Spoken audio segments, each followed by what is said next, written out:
Top quality और consistent performance के लिए सिर्फ सिल्वर पंप नाम याद रखना। બ્રેક બાદ વાત કરીએ પ્લેન ક્રેશ દુર્ઘટનાને લઈને કઈ રીતે હાલ આઘાતમાં છે આખું ગુજરાત તેને લઈને।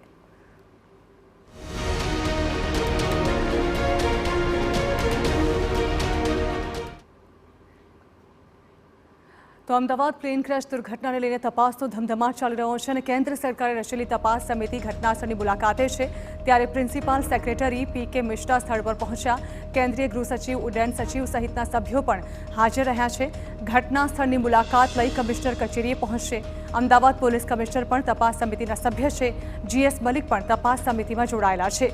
પ્લેન ક્રેશના સેમ્પલ લઈ વિવિધ દિશામાં તપાસ કરવામાં આવશે।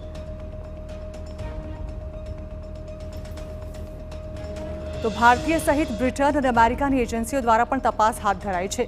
યુકે યુએસએની ઇન્વેસ્ટિગેશન એજન્સીના 20 અધિકારીઓ ઘટનાસ્થળે પહોંચ્યા છે। યુએસ ડેલિગેશને બોઇંગ 787 એરક્રાફ્ટના એન્જિન પાર્ટ પર ફોકસ કર્યું છે। જ્યાં એન્જિનનો કાટમાળ પડ્યો હતો ત્યાં વધુ સમય વિતાવ્યો છે। એએઆઈબી એનટીએસપી આઈસીએઓની ટીમ દ્વારા પણ તપાસ હાથ ધરવામાં આવી છે। તો મહત્વનું છે કે અમદાવાદ પ્લેન ક્રેશ દુર્ઘટના કેમ સર્જાઈ તેની પાછળ કયા કારણો જવાબદાર હતા તેની ઊંડાણપૂર્વક તપાસ માટે તમામ એજન્સીઓ કામે લાગી ગઈ છે। ભારતના ઉડ્ડયન મંત્રાલયે પણ કહ્યું હતું કે જે કમિટી બનાવી છે તે 3 મહિનામાં તપાસ રિપોર્ટ સોંપશે। સતત 3 દિવસથી અલગ અલગ એજન્સીઓ દ્વારા આ દિશામાં તપાસ હાથ ધરાઈ છે।